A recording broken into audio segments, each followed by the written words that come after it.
Bonjour à tous. Merci de nous rejoindre sur ce webinaire Tourisme et biodiversité. Je suis Olivier Laine, associé en charge des médias, culture et tourisme chez Bartol. Donc, je suis ravi de pouvoir lancer ce webinaire sur le thème du tourisme et biodiversité, une alliance impossible. Aujourd'hui, pendant cette heure, ensemble, nous allons aborder différentes thématiques. Les enjeux liés au tourisme et à la protection de la biodiversité, la mesure de l'impact des activités touristiques sur la biodiversité, l'intégration de la biodiversité dans les stratégies RSE et également les solutions innovantes qui ont pu être développées par les organisations de différents intervenants.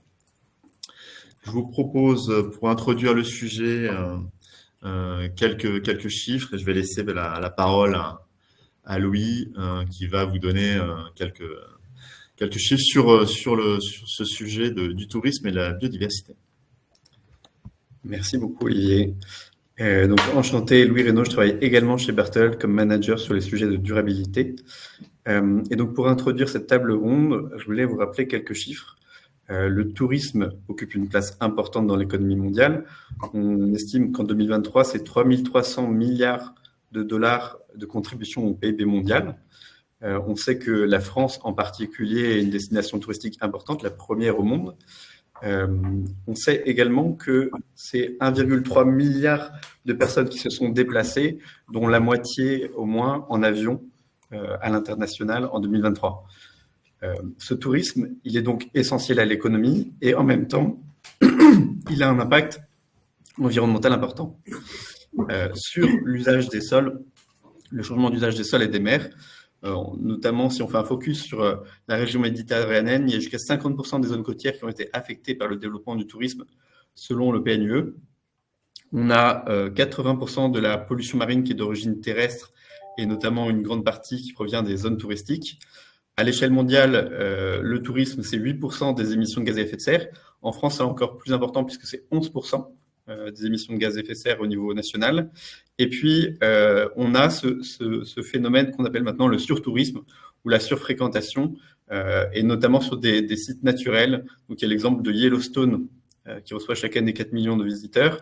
L'Organisation mondiale du tourisme considère que 95% des flux touristiques vont sur 5% des terres immergées. Donc, il y a vraiment une très forte concentration de touristes dans un tout petit périmètre. Et donc, ça pose un peu la question de est-ce que le tourisme est compatible avec la préservation de la biodiversité? Est-ce qu'on va vouloir observer dans ce webinaire, et ce dont on va discuter, c'est de savoir comment concilier tourisme et biodiversité, et notamment, est-ce qu'il existe un tourisme qui soit respectueux de la biodiversité, voire qui puisse contribuer à sa régénération. Le terme de tourisme régénératif est apparu récemment, et notamment a été un des sujets du Forum économique mondial de Davos de cette année.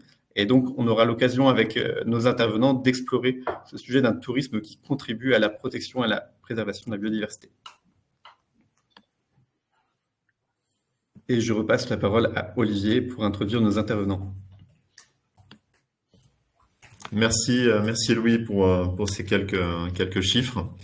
Donc c'est à mon tour d'introduire les différents intervenants. Donc aujourd'hui nous avons 3 intervenants pour ce webinaire. On a Émilie Ries qui est directrice RSE Pierre et Vacances. Nous avons Jean-Paul Mariani qui est chef de service biodiversité région Sud PACA.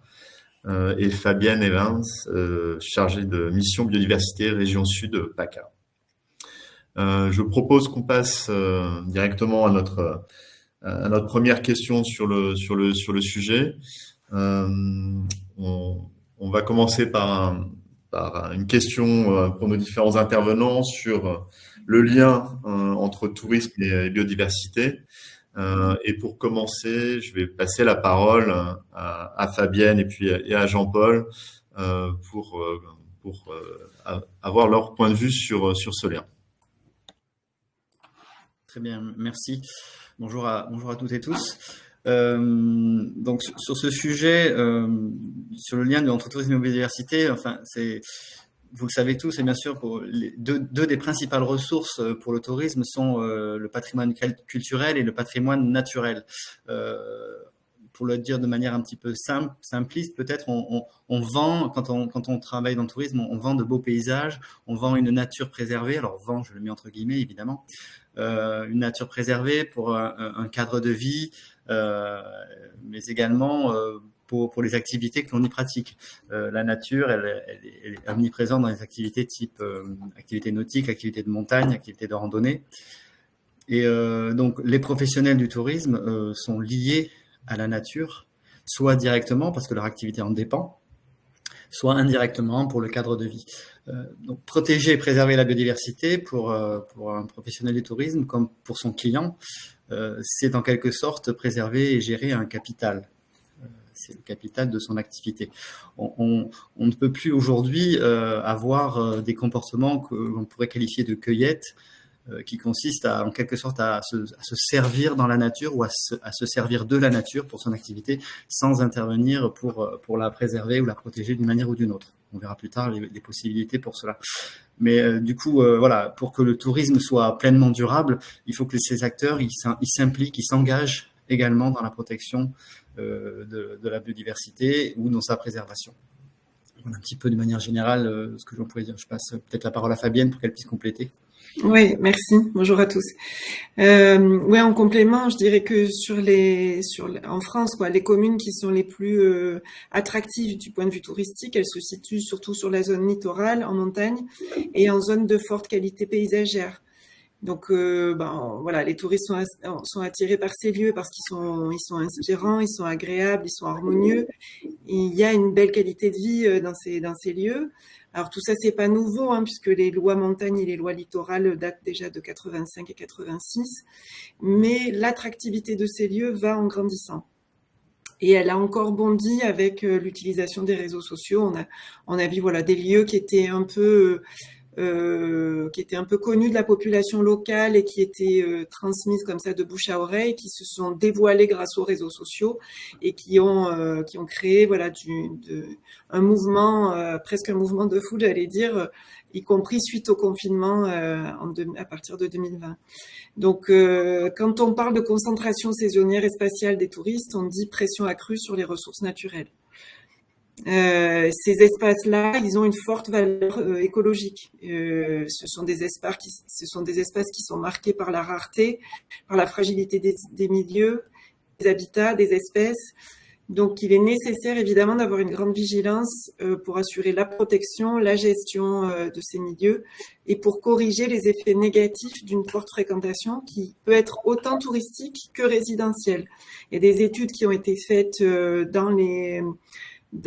pour la Sainte-Victoire, le massif de la Sainte-Victoire, le massif de la Sainte-Baume, les études de fréquentation montrent que la majorité des personnes qui viennent dans ces lieux, alors après il y a des pics évidemment en fonction de la période, mais ce sont surtout des résidents, y compris dans les calanques. Voilà, ce sont des lieux où il y a 30% de touristes extérieurs, on va dire, et 60% de résidents, ce qui est un peu contre-intuitif, on va dire, mais a priori les résidentiels, les gens qui sont autour, qui vivent autour de ces espaces sont ceux qui fréquentent le plus ces espaces-là. Et donc, évidemment, ça crée des conflits d'usage. Donc, l'enjeu maintenant, c'est de bien connaître ce qui se passe sur ces sites-là, d'avoir un suivi scientifique, de protéger la biodiversité des usages, d'éviter les conflits d'usage. Et la question qui se pose aux professionnels du tourisme, c'est plus seulement comment ne pas dégrader l'expérience client, la cueillette ou le consumérisme dont parlait Jean-Paul, mais comment économiser l'eau, l'énergie, favoriser des mobilités plus douces, protéger le vivant, pour ne pas entamer le capital et maintenir le tourisme. Et pour nous, acteurs publics, autant que pour les produits tourisme, il s'agit d'avoir une véritable stratégie de protection du patrimoine naturel, qui est la condition essentielle du développement touristique. Autant de questions que les professionnels du tourisme sont de plus en plus amenés à se poser pour réduire leur empreinte écologique au final. Et sur le volet biodiversité, la nécessaire connaissance de la capacité de charge, j'y reviendrai tout à l'heure, la capacité de charge, la capacité d'accueil des milieux qui permet d'aménager, de valoriser, de protéger, de mettre en défense si nécessaire. mais surtout de pouvoir agir de façon concertée. Merci Fabienne. Je propose de laisser la parole à Marie pour compléter ce premier tour de table. Donc non, moi en effet, je suis à la tête de la direction RSE alors c'est un groupe, c'est pas que Pierre et Vacances. Je suis à côté d'Olivier, c'est pour ça que je tourne la tête régulièrement, c'est intuitif. Donc notre groupe en fait n'est pas que le groupe Pierre et Vacances, même si c'est la marque historique créée en 67 par Gérard Brémond. Mais on a aussi les activités, la marque Center Parks, la plateforme de service Maeva et puis des appart-hôtels qui sont situés en Ville Adagio. Donc nous, en effet, quand on se pose cette question de quelle dépendance, quel lien avec le secteur entre le tourisme, notre activité et la biodiversité, c'est ce que vous avez déjà évoqué en fait, Jean-Paul et Fabienne. Nous, en tant qu'opérateurs de tourisme, et c'est un peu c'est un peu justement cette double dynamique qui est peut-être propre au secteur du tourisme. C'est quand, en fait, on a ce capital que vous avez évoqué, sur lequel on repose, c'est-à-dire que les clients, en effet, ils viennent sur des sites Pierre et Vacances parce qu'il est situé au bord de la mer, parce qu'il est au pied des montagnes ou dans les stations, parce qu'il y a cette diversité de paysages. Donc, c'est le fameux service culturel quand on parle de service écosystémique et qu'on élargit la biodiversité on considère la biodiversité dans son ensemble, mais à la fois faire venir des clients sur ces sites va dégrader la qualité de ces sites. Et ce que vous disiez, Fabienne, c'est que d'autant plus qu'il y a une pression et ce qu'on appelle le surtourisme, enfin ça vous êtes plus à même d'expliquer tout ça, et d'autant plus que on est situé sur des zones qui sont déjà pas mal occupées en termes de tourisme. Donc nous, concrètement, quand on se pose cette question, quel lien, on se pose la question en effet de quelle est la dépendance, c'est-à-dire que si demain il y a moins de poissons ou trop de méduses au bord de la Méditerranée, est-ce que ça va pas entacher notre activité sur les zones littorales? Vous parliez du retrait du trait de côte, qui est un élément dramatique et fondamental parce que par principe, on a installé des sites touristiques, et c'est pas que nous, quand on a développé le tourisme après-guerre, c'était vraiment pour être sur ces zones-là.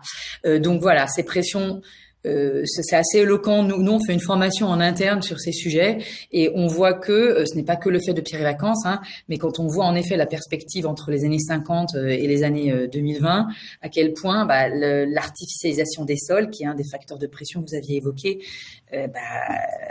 il est très éloquent. Donc, il faut qu'on bosse là-dessus. Il y a aussi d'autres facteurs de pression. On y est trop vite. Qui sont, en fait, nous, en tant qu'opérateurs de tourisme, malheureusement, en fait, on exerce des facteurs de pression sur l'ensemble d'entre eux, parce que on contribue au changement climatique avec les émissions de gaz à effet de serre, parce qu'on a une offre de restauration, même si c'est plus limité pour nous que d'autres opérateurs, par exemple dans l'agroalimentaire, mais quand même, qu'est-ce qu'on va proposer dans l'assiette? Est-ce que ça vient de loin? Est-ce qu'on n'a que 3 espèces de pommes qu'on propose ou est-ce qu'on a envie d'aller plus loin?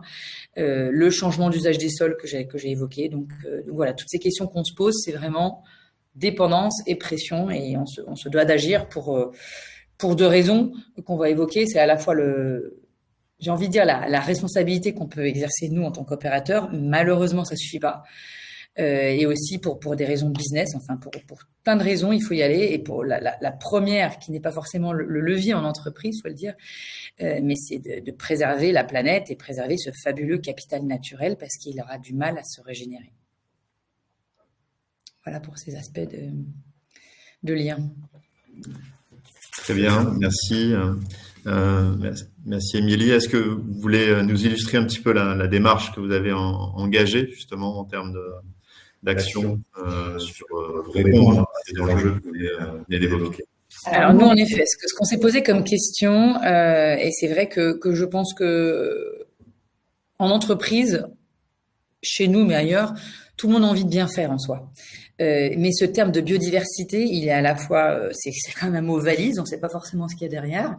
Quand on est réceptionniste, développeur immobilier, quand on est directeur de site sur une résidence, quand on est opérateur d'un de nos opérateurs de restauration sur site. Et à la fois, on ne sait pas forcément comment agir.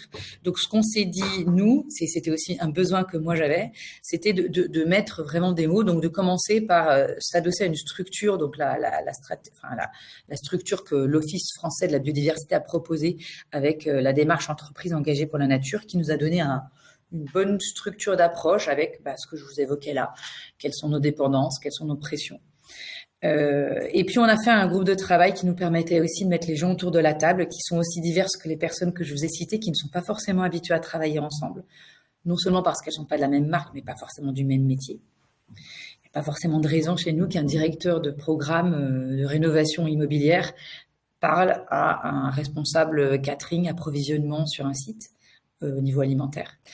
Et on s'est posé la question sur l'ensemble du cycle de vie. C'est-à-dire qu'on a un sujet. Aujourd'hui, on est vraiment un opérateur de tourisme, donc c'est la pression majeure qu'on peut avoir. Mais on en a aussi, je l'ai évoqué, notamment en termes d'artificialisation, quand on fait de la rénovation, des extensions, voire, parce qu'on en a encore quelques-uns, des projets immobiliers.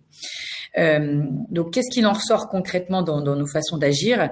C'est que, alors, ces images montrent sur la phase en marron la phase rénovation, plutôt travaux ou extension, développement immobilier, et puis en vert, c'est une imagerie de ce que peut être un site touristique, notamment Center Parcs. Et on s'est donné en fait ces 3 axes: de réduire notre empreinte, de travailler avec les parties prenantes et de s'intégrer dans l'écosystème local. Concrètement, le sujet de la biodiversité, il faut le saucissonner parce que sinon il est trop gros. Et puis on peut guère faire tout seul. Donc nous, ce qu'on s'est dit, c'est déjà, il y a des sujets qui sont un peu basiques, hein, mais c'est déjà cartographier nos sites avec ou sans drone et avoir un maillage assez précis, notamment. C'est pas le tout de dire on a tant d'hectares, oui, mais quelle est la part artificialisée, et essayer d'avoir une granularité également en termes d'artificialisation. Par exemple, une voirie en bitume, c'est pas la même chose qu'un chemin qui serait un chemin de terre, par exemple. Donc ça, c'est un peu comme dans toute entreprise, on compte ce qui compte. Donc tant qu'on n'a pas quand même une vision la plus précise possible, en tout cas de mettre des chiffres sur les données, c'est compliqué de faire avancer les choses. Après, on a mis en place systématiquement, et ça fait écho à ce que vous disiez notamment sur ce qu'on peut appeler les risques climatiques, c'est quand on fait des projets de développement, mais pas que, on a fait une grosse étude qui va cartographier les risques climatiques, notamment d'érosion côtière, mais pas que.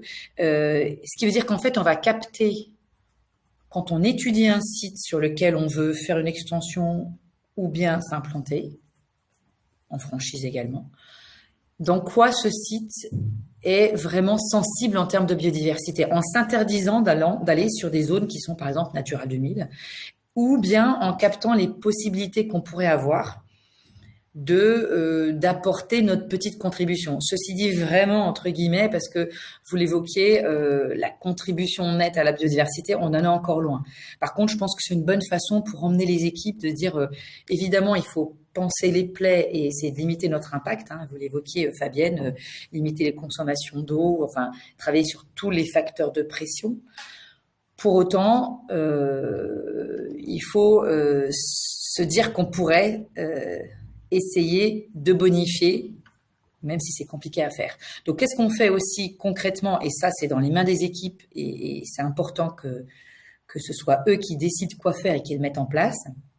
C'est qu'on a des travaux d'écologie, par exemple, en replantant des haies. L'objectif étant de ne pas répondre seulement aux obligations réglementaires, parce que ça, et de faire des actions, des mesures, des travaux écologiques qui soient volontaires.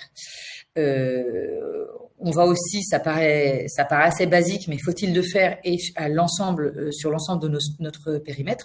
Donc, par exemple, les 27 Center Parcs en Europe ont un plan de gestion écologique des espaces verts qui est articulé directement avec la maintenance.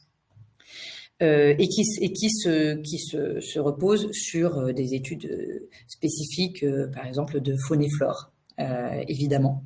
Mais vous voyez, on passe de l'étude qui a le mérite d'exister au process, à la mesure, à l'action. Et puis, et c'est là où on doit aller encore plus loin, c'est des travaux spécifiques comme par exemple désartificialiser certains sites pour redonner de la place aux espaces verts. Et puis, alors il y a plusieurs volets, je ne sais pas combien de temps j'ai encore, je peux peut-être accélérer un peu, on pourrait revenir si vous avez des questions, mais par rapport aux différents volets, nous, on reçoit énormément de clients. On reçoit en gros 8 millions de clients sur l'ensemble de nos 4 marques. Donc, on a un vrai volet quand même, une vraie mission qui en plus bonifie l'expérience client et la marque, qui est de sensibiliser nos clients. Donc, on le fait vis-à-vis des enfants, vis-à-vis des parents. Et l'objectif, en fait, par exemple, de la marque Center Parcs, et c'est là où on a vraiment passé un cap, c'est que la promesse de Center Parcs, c'est de passer du temps avec les vôtres dans un environnement préservé.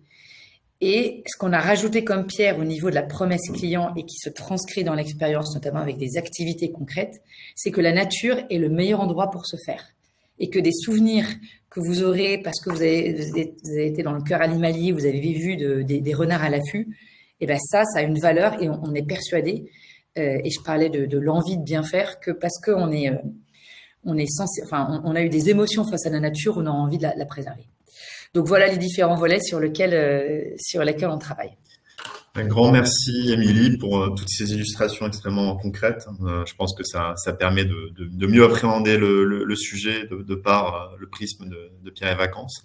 Je propose maintenant de laisser la parole aux 2 intervenants, Jean-Paul et puis Fabienne, sur la partie PACA. Et Jean-Paul et Fabienne, j'ai envie de vous poser la question de l'engagement de la région PACA sur la biodiversité. Et comprendre aussi concrètement comment les actions ont pu être lancées ou vont être lancées sur ce sujet. Très bien, merci. Là, sur la diapositive que vous avez, ce sont des dispositifs que détaillera Fabienne. Moi, je vais rester encore un petit peu plus dans le général. Alors, les régions, ce sont des grandes collectivités, donc on a surtout un rôle, en tant que région, on a surtout un rôle stratégique. Et en ce qui concerne la biodiversité, ça se matérialise notamment sur deux grandes stratégies qui sont les stratégies structurantes. D'abord, le schéma régional d'aménagement, de développement durable et d'égalité des territoires, le SRADET, qui est un schéma qui fixe les grandes lignes, les grandes lignes directrices pour l'aménagement du territoire, dans lequel la biodiversité est prise en compte, notamment à travers ce que l'on appelle les trames vertes et bleues, qui permettent donc certaines règles du SRADET qui doivent être appliquées par les collectivités de rang de niveau inférieur. Ces règles-là concernent la préservation des zones où les espèces peuvent se déplacer. C'est ça qu'on appelle les trames vertes et bleues. Donc ça, c'est déjà un élément très important pour la région, préserver ces espaces et préserver la mobilité des espèces. C'est essentiel à leur cycle de vie. Une autre stratégie à laquelle la région doit travailler, c'est la stratégie régionale pour la biodiversité. Donc là, qui est une stratégie de préservation globale de la biodiversité. Alors cette stratégie régionale biodiversité, c'est pas une stratégie de la région en tant que collectivité, c'est une stratégie de l'ensemble des acteurs, c'est une stratégie collective.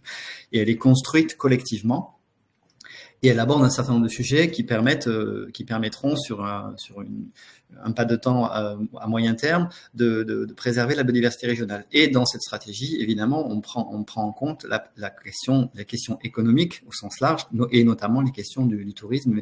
Mais j'aborderai ça un peu plus loin dans le détail. Donc, ce qui est important pour nous, ce qui est important de dire là dans ce contexte-là, c'est que cette stratégie de biodiversité qui prend en compte différents aspects, et notamment la partie économique et le tourisme, elle est élaborée avec les acteurs du territoire. Et donc, on les invite aussi à venir présenter les enjeux qui les concernent et les confronter à la préservation de la biodiversité pour ensemble trouver des solutions. Et enfin, il y a un dernier niveau pour ce qui concerne la région, c'est au niveau des différents services de la région, on a ce qu'on appelle des cadres d'intervention qui rassemble un certain nombre de dispositifs qui nous permettent d'intervenir et d'agir, et notamment à travers des financements et des subventions, pour soutenir des projets des acteurs du territoire qui sont en lien avec la préservation de la biodiversité. Sachant que notre service, nous, il est plus sur les aspects terrestres, mais on a aussi bien sûr des services qui interviennent sur la partie biodiversité aquatique et biodiversité marine, puisqu'on est une région côtière.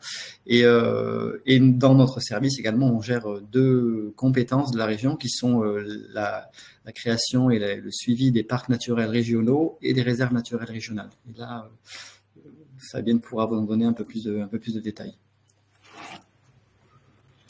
Oui, il existe. Alors c'est le précédent. C'est la précédente. Voilà, merci. Donc il y a plusieurs dispositifs et cadres qui constituent le socle des politiques qui sont menées par les régions. Ce sont des cadres réglementaires qui permettent de protéger la biodiversité. Donc en région sud de Provence-Alpes-Côte d'Azur, on a 4 parcs nationaux, 9 parcs naturels régionaux, c'est-à-dire 30% de notre territoire qui est classé en parc naturel régional, 7 réserves naturelles régionales, 10 réserves naturelles nationales. Il y a également des espaces sensibles, des espaces naturels sensibles qui sont gérés par les départements. Donc voilà, il y a une multiplicité de dispositifs qui permettent de prendre en compte les questions de biodiversité sur le territoire. Ça implique beaucoup d'acteurs et d'agences. On n'est pas, évidemment, c'est un écosystème qui intervient. Donc, je vais citer pour mémoire l'ADEME, l'Agence de la transition écologique, l'Agence de l'eau, l'Office national des forêts, l'Agence régionale pour la biodiversité et l'environnement, l'ADREAL, la Direction régionale de l'environnement, de l'aménagement et du logement, et également le Conservatoire du littoral sur les questions de protection foncière, les départements, les communes, les établissements de coopération intercommunale. Donc, il y a un ensemble d'acteurs et de dispositifs qui existent, et la région, dans son action d'ensemblier, permet d'agir de façon concertée. Ça, ce sont les dispositifs existants. Pour ce qui est du lien entre la biodiversité et le tourisme, quand on parle de biodiversité, il peut y avoir des dispositifs plus particulièrement liés à la gestion de la fréquentation, qui sont les sites remarquables, qui sont reconnus nationalement ou internationalement, parce qu'ils supportent une forte fréquentation touristique et ils sont des lieux, avant tout des lieux à forte valeur écologique. Donc ces dispositifs-là de sites remarquables, on organise autour de ces sites l'accueil des touristes avec des dispositifs spécifiques qui impliquent des organes de décision, de gestion d'un collectif du territoire autour de ces lieux, et qui permettent de prendre en compte les phénomènes de surfréquentation. Donc la surfréquentation, je le disais tout à l'heure, c'est vraiment le dépassement de la capacité d'accueil du site, que ce soit en termes d'expérience client, donc à partir d'une vision touristique, ou de capacité d'accueil même de la biodiversité sur place, donc la capacité de charge vraiment qui correspond à une dégradation du site. Donc ces sites remarquables, ce sont les grands sites de France, qui sont des sites classés, ou les opérations grands sites de France, qui sont des politiques qui sont menées par l'État, mais qui sont mises en place avec un collectif des communes et des territoires sur place. Les parcs nationaux, j'en ai parlé, les terrains du Conservatoire du littoral qui permettent de protéger le foncier. Et ces dispositifs-là, ils ont des budgets et des dispositifs particuliers pour mener les opérations de protection et d'entretien des sites. Pour ce qui est de la façon dont la région intervient, et notamment la question que vous nous posiez, c'était est-ce qu'il y a des dispositifs particuliers entre biodiversité et tourisme au sein de la région? Donc oui, évidemment, puisqu'on a les 2 compétences en région, on a la compétence qui est vraiment liée à l'activité touristique et à l'activité autour de la protection de la biodiversité. Donc il y a 2 services qui travaillent sur leurs sujets respectifs, mais qui travaillent aussi ensemble. Je pense au dispositif particulier qui s'appelle Citex, qui est le site touristique exemplaire, où les deux services travaillent à protéger des grands sites qui sont très fréquentés et où on constate éventuellement de la dégradation des sites. Donc là, la région intervient aussi bien sur le volet investissement en apportant par tranche de 200 000 euros un soutien à ces sites. Et ça permet d'accompagner des travaux, de l'investissement, mais aussi de la gestion des flux, des solutions numériques en matière de gestion des flux. La marque Valeur Parc aussi, c'est une marque, j'y reviendrai tout à l'heure, qui permet de marquer des acteurs économiques du tourisme dans les parcs naturels régionaux et de les différencier, de saluer le travail qu'ils font en matière de qualité d'accueil, mais surtout aussi comme il y a à la fois des hébergeurs, des restaurants, tout l'écosystème touristique et aussi des producteurs agricoles, que ce soit l'huile d'olive, le vin, il y a plusieurs types de marquage parc.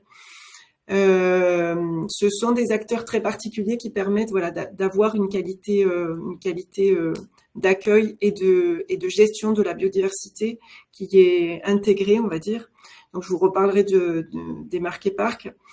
Mais on travaille aussi à la région, et je vais finir par ça, avec d'autres services qui sont eux centrés sur la gestion des déchets, la gestion des déchets.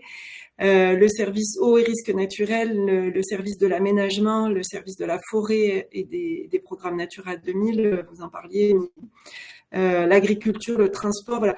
Tous ces services-là qui sont des compétences régions sont mobilisés autour de la question de la biodiversité et notamment avec les plans climat régionaux. Voilà, j'ai essayé de faire vite, pardon. Merci Fabienne. Je crois qu'il y avait une question des participants. Donc Ludovic Tendron. J'ai à l'esprit les bateaux de croisière en Corse. Les riverains se plaignent de la pollution, mais les commerçants locaux sont, eux, demandeurs. Sentez-vous d'une manière générale, les intérêts locaux, riverains, commerçants, politiques, sont généralement alignés du fait d'une réelle prise de conscience que certains intérêts locaux, politiques et ou économiques, continuent de primer souvent au détriment de la biodiversité? Je ne sais pas qui, parmi vous trois, veut répondre à cette question. Alors, peut-être je pourrais initier une première réponse. D'une manière générale, et depuis, c'est un petit peu historique, la biodiversité, et c'est un fait, on le regrette, passe toujours après l'économie. Parce que, quelque part, dans la vision peut-être de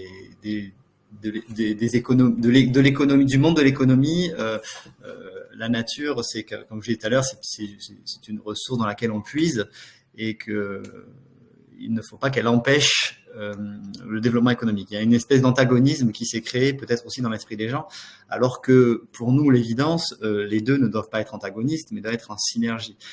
On ne peut pas, bien sûr, mettre en avant, nous, en tant que citoyens, la protection de la nature contre le développement économique, mais de notre côté, les deux doivent se parler. Donc c'est quelque chose de compliqué. Et on nous retrouve là, vous parlez de la Corse, à Marseille, c'est la même chose avec les croisières et la pollution atmosphérique. C'est un vrai problème.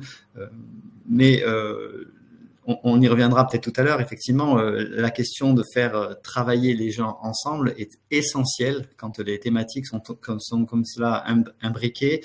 Et le dialogue permet de trouver des solutions qui ne satisferont pas forcément tout le monde, mais qui permettent de satisfaire le plus grand nombre. Donc c'est compliqué, et nous, ce que l'on veut faire comprendre, notamment aux acteurs économiques, c'est qu'ils ne doivent pas voir la biodiversité comme une contrainte, mais comme un atout. Et que la préservation de la biodiversité, ça fait partie aussi des atouts. Merci Jean-Paul. Je pense que Émilie voulait aussi peut-être éventuellement compléter cette réponse. Non, mais je suis complètement en phase avec ça et de sortir de cette dichotomie. J'ose espérer qu'on en sort de cette dichotomie. Oui, mais quand même, on crée des emplois, donc on peut se permettre de. Et ça, j'ai l'impression qu'on entend, en tout cas, ce genre de discours n'est plus trop audible. On l'entend, mais tout le monde sait que c'est plus entendable. Donc je suis quand même assez positive. En tout cas, j'espère que il faut qu'on saisisse tous, et les opérateurs économiques, bien entendu, ont leur part à jouer, bien entendu. Ouais. Une des difficultés dans ce cadre-là, c'est qu'on n'est pas sur les mêmes pas de temps, j'allais dire. Le développement économique et la création d'emplois, la préservation des emplois, c'est quelque chose d'assez, enfin, dont les impacts sont mesurables quasiment tout de suite, ou en quelques semaines ou quelques mois. La perte d'un emploi, c'est immédiat. La création d'un emploi, ça peut aller très vite. Par contre, la préservation de la nature, la préservation des ressources naturelles et les impacts des activités sur la nature, elles se mesurent sur un temps beaucoup plus long. Et donc, c'est là où ça devient compliqué de faire coïncider à la fois des problématiques à temporalité courte avec en face des problématiques à temporalité longue. Donc, la complexité du sujet ne doit pas nous interdire d'y travailler, mais voilà, c'est pour ça que c'est compliqué. Mais effectivement, on commence à en sortir de cette dichotomie, mais il y a encore beaucoup de chemin à parcourir. Très bien, merci pour ce complément. Je crois que Fabienne voulait compléter un petit peu la présentation sur le plan d'action PACA. Vous avez commencé à évoquer tout à l'heure. Je pense que c'est Jean-Paul qui va nous présenter cet aspect-là. Ouais.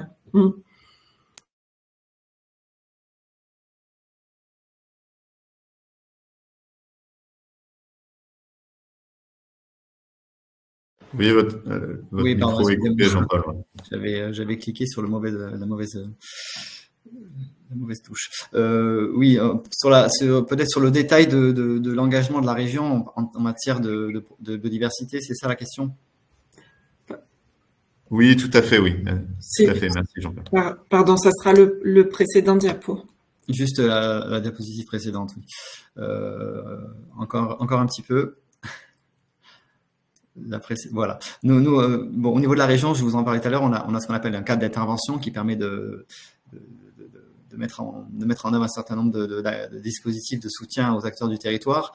Et dans notre cadre d'intervention, nous avons plusieurs actions prévues, et notamment les trois parties qui le constituent sont tournées autour de l'action sur la préservation de la nature.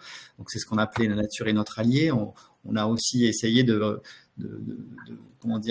d'élaborer nos dispositifs de façon à ce qu'ils parlent un petit peu plus aux acteurs du territoire, où on va parler d'amélioration des connaissances. Et quand on parle d'amélioration des connaissances, c'est pas uniquement les connaissances, ce qu'on appelle nous les connaissances naturalistes pures, c'est-à-dire les espèces présentes, les espaces protégés, etc. C'est aussi les connaissances relatives à l'impact des activités humaines sur la biodiversité, par exemple, et notamment l'impact du tourisme. Donc, on peut travailler sur ces sujets-là, et on peut financer des partenaires qui souhaitent travailler sur ces sujets-là. Bien sûr, on travaille sur la restauration, la préservation des espaces et des espèces. On a aussi des interventions sur le développement de la nature en ville, ça aussi c'est important, et notamment dans l'attractivité des villes, et le tourisme urbain il est important. Hein. Et puis bien sûr, on a aussi des possibilités d'intervenir auprès des entreprises qui souhaitent s'engager, et notamment des entreprises qui mènent des actions dans le cadre du label Entreprendre avec l'entreprise engagée pour la nature, dont a parlé tout à l'heure notre intervenante. Et on travaille aussi sur les questions de nature et santé, et sur la biodiversité au niveau des territoires. Comment les territoires peuvent mettre en œuvre des stratégies de préservation de la biodiversité. Donc ça, ce sont des actions opérationnelles que l'on peut soutenir financièrement, la région, à travers le budget de notre service. On soutient également les actions de sensibilisation, d'information, de formation sur la biodiversité, qui peuvent aussi concerner des professionnels d'ailleurs. Et puis bien sûr, j'en parlais tout à l'heure, la compétence sur la création et le suivi de la gestion des parcs naturels régionaux, qui sont des outils très intéressants pour le développement durable des territoires. Et Fabienne nous en dira deux mots. Quand on travaille dans les parcs naturels régionaux, on travaille aussi beaucoup sur la question touristique et le lien entre tourisme et patrimoine naturel. Voilà, donc ça c'est vraiment opérationnellement ce que l'on peut soutenir. Un exemple aussi de travail que l'on mène plus spécifiquement sur le domaine de la fréquentation touristique avec l'Agence régionale pour la biodiversité et l'environnement. On travaille avec l'ensemble des gestionnaires d'espaces naturels en région. Donc Fabienne vous en a parlé tout à l'heure, les parcs nationaux, les parcs régionaux, etc. Ils ont monté un réseau régional des gestionnaires avec plus de 30 organismes impliqués dans ce réseau. Et nous sommes en train de monter un projet qui sera financé probablement, en tout cas on déposera ce projet auprès du programme LIFE de la Commission européenne pour travailler sur la fréquentation la fréquentation des espaces naturels, les questions de calcul de capacité de charge dont Fabien a parlé plusieurs fois.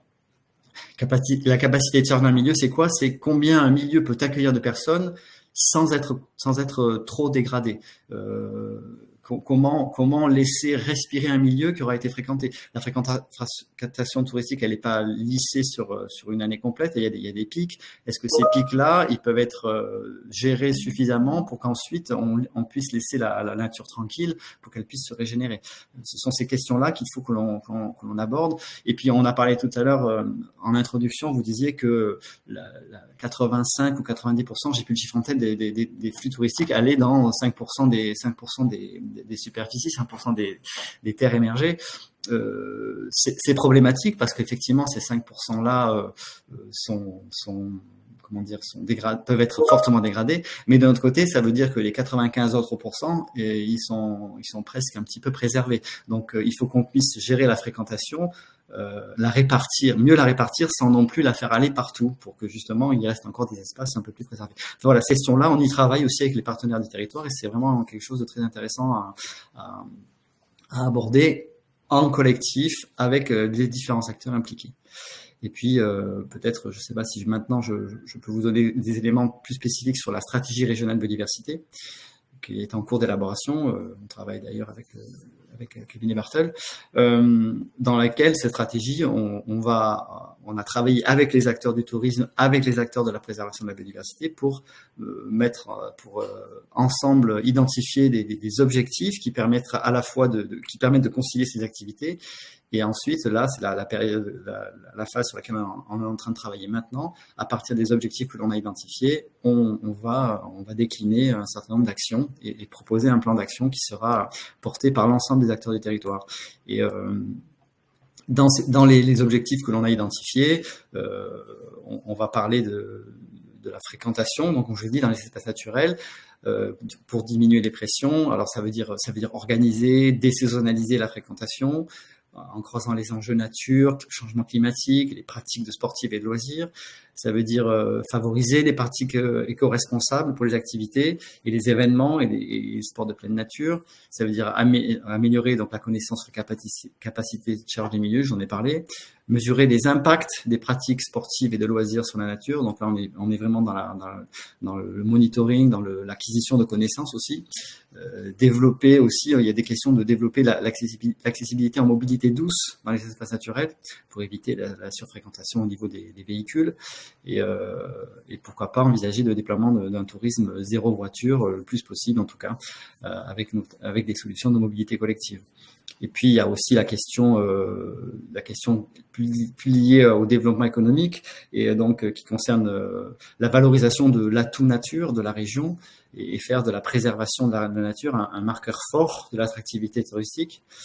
Prendre en compte aussi la gestion multifonctionnelle et multi-usage des espaces, et c'est dont on parlait Fabien tout à l'heure. Hein. On y fait du tourisme, certes, mais et de la randonnée, mais on y fait aussi du pastoralisme, on y fait de la chasse, de la pêche, etc. Donc il faut vraiment concilier tous ces usages. Et puis la question aussi des espaces verts, des espaces de nature, à la fois d'ailleurs espaces verts et milieux aquatiques dans les zones urbanisées, parce que bien sûr ça leur sert pour l'adaptation au changement climatique, le rafraîchissement urbain, mais c'est aussi une façon de les rendre plus attractives au niveau économique. Voilà. Et puis quelque part aussi, il y a la question de la sensibilisation, de la formation des acteurs du tourisme. Comment évaluer l'empreinte biodiversité des entreprises. Voilà, tout ça, ce sont des objectifs que l'on s'est fixé collectivement, et on va maintenant passer, alors c'est pour ça qu'on n'a pas d'exemple plus opérationnel à vous donner aujourd'hui, parce que la phase quelles actions on va mettre en œuvre concrètement sur le territoire pour répondre à ces objectifs, on est en train de l'écrire.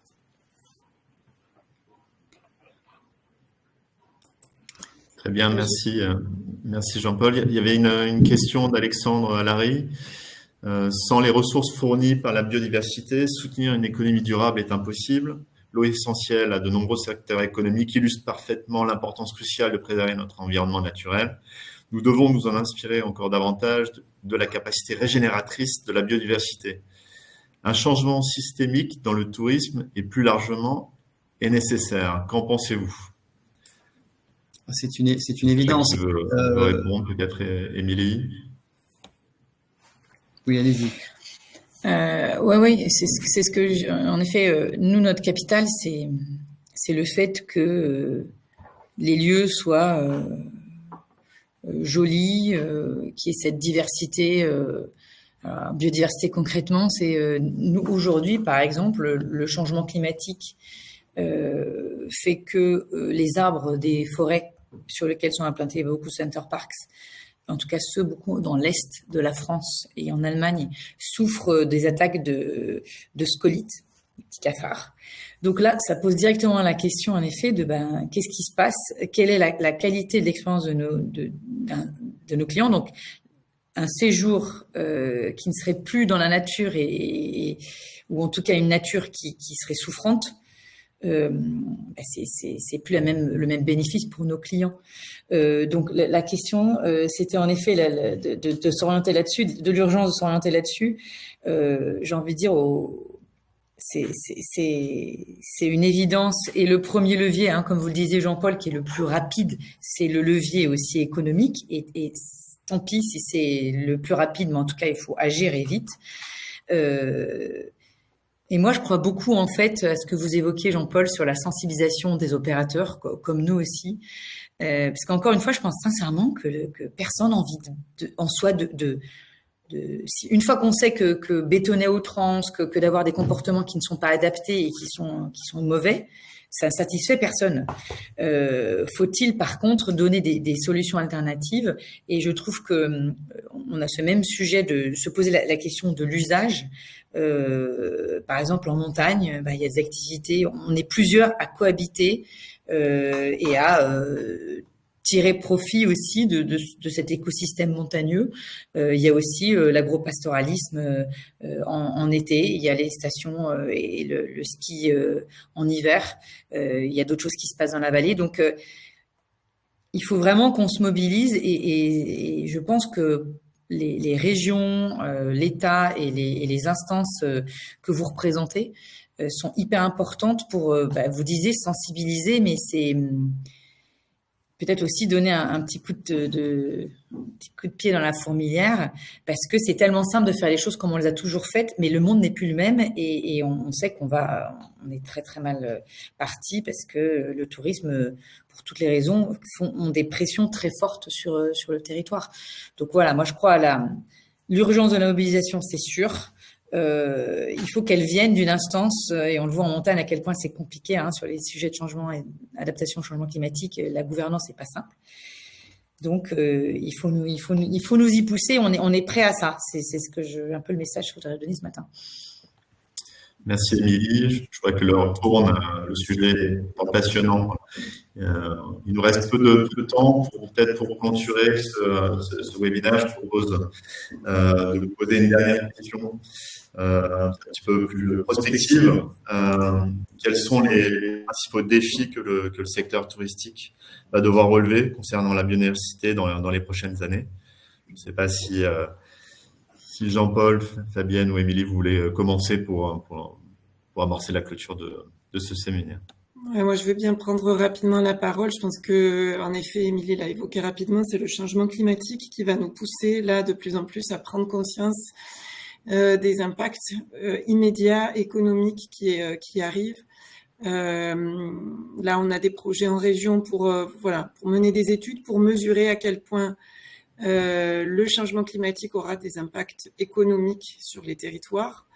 et en quoi les acteurs touristiques vont être les premiers impactés, comment ils pourront aussi y réagir. Donc on a pas mal évoqué de choses, mais je crois que c'est cet aspect-là qui va être le plus prégnant, et il est déjà là, quoi, hein, voilà.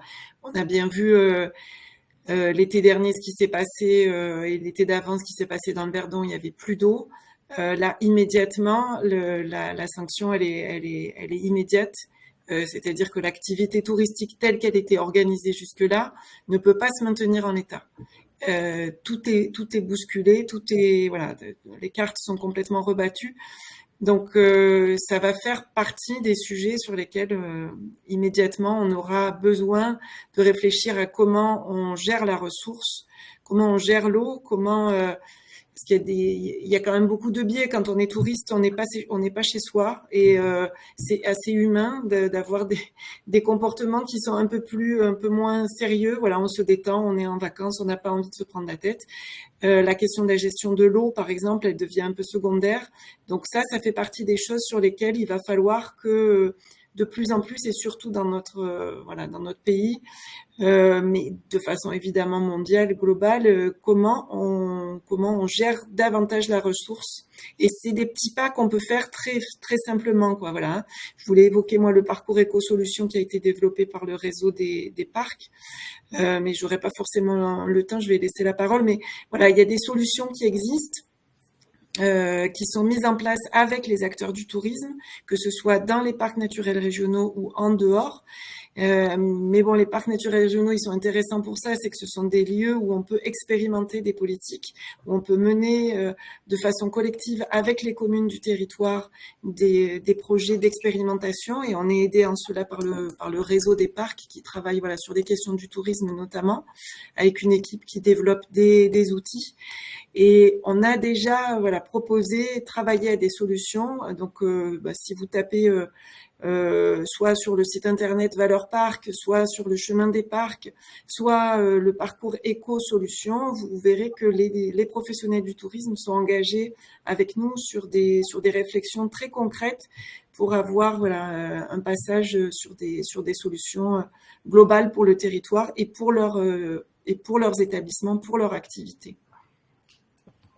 Peut-être pour compléter sur la question des défis et comment relever les défis, nous, quand je dis nous, les naturalistes au sens large, hein, on a de nouveaux outils aussi enfin nouveaux, pas forcément si nouveaux que ça, mais pour parler aux professionnels de l'économie ou aux professionnels du tourisme, pour les aider à relever ces défis, et notamment, Émilie en parlait tout à l'heure, la question des services écosystémiques qui permet de mieux faire prendre en compte cette question du rôle que la nature a dans l'économie aussi. Et puis l'autre outil que l'on a, c'est ce qu'on appelle les solutions fondées sur la nature, où on peut apporter des solutions opérationnelles sur le territoire, sur le terrain, pour aider les professionnels à la fois maintenir leur activité économique tout en préservant la nature. Bon, je ne rentrerai pas dans le détail de ces deux notions, mais voilà, nous aussi, on apprend à parler économie avec les acteurs pour les aider à justement mieux concilier activité économique et préservation de la nature.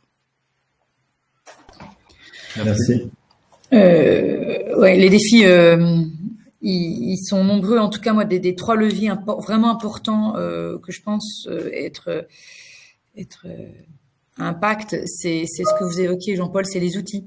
C'est-à-dire concrètement, évidemment, le constat, il est important, mais après, comment moi, à mon niveau, dans mon métier, je peux faire des choses.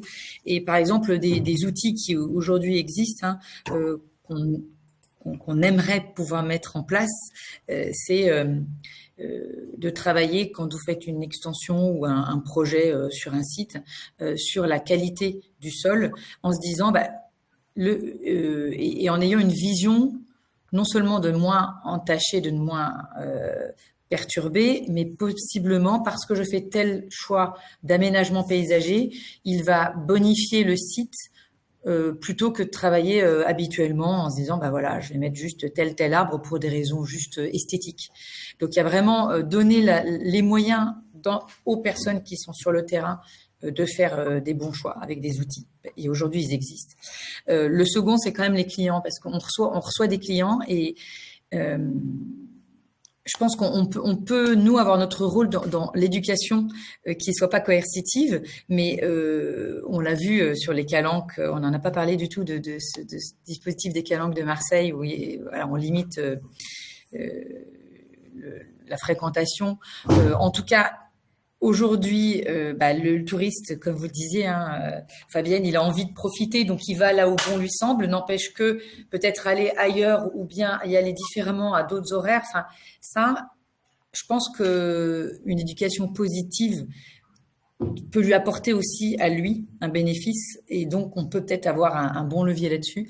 Et puis le dernier qui est peut-être un peu plus polémique, sans rentrer dans l'aspect politique, on parle beaucoup de la loi ZAN.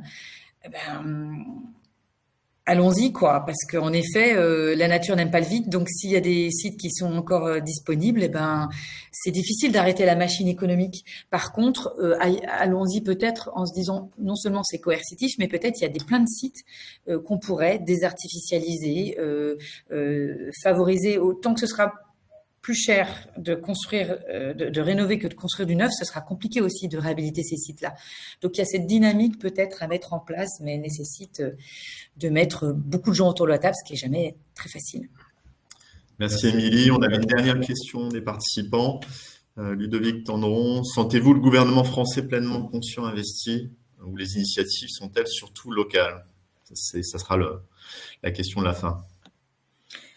Alors, je parlerai pas au nom du gouvernement, mais évidemment, il faut savoir quand même qu'actuellement l'État mène une démarche nationale qui aussi se déploie en région, qui est la planification écologique. Et donc, on travaille actuellement avec les acteurs du territoire à résoudre un certain nombre de problèmes liés notamment aux activités économiques et l'empreinte carbone, la préservation de la biodiversité.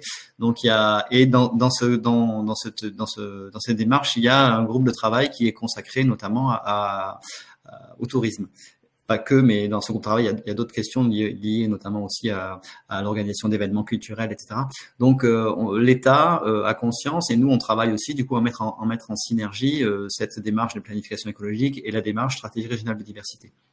Donc, on a vraiment une prise de conscience, je pense, à tous les niveaux, qui est en train de se structurer. Et l'idée, c'est qu'effectivement, c'est de cadrer l'action de l'ensemble des acteurs pour que cette synergie se fasse au niveau, notamment, ce qui nous concerne aujourd'hui, le développement touristique et la préservation de la nature. Donc, il y a quelque chose qui se passe actuellement, effectivement, et on saisit la balle au bon pour travailler avec l'État et avec l'ensemble des partenaires locaux sur ces questions-là.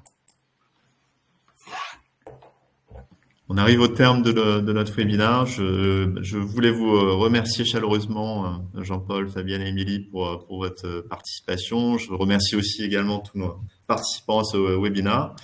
Le sujet est passionnant, donc n'hésitez pas à nous écrire, à nous contacter pour prolonger ce débat en dehors de ce webinaire. On aura un grand plaisir à échanger avec Louis, avec les équipes de Bartol pour prolonger et répondre à vos éventuelles questions sur le sujet tourisme et biodiversité. Je vous souhaite une excellente journée et à très vite. Bonne journée. Bonne journée. Merci beaucoup. Au revoir. Merci, bonne journée.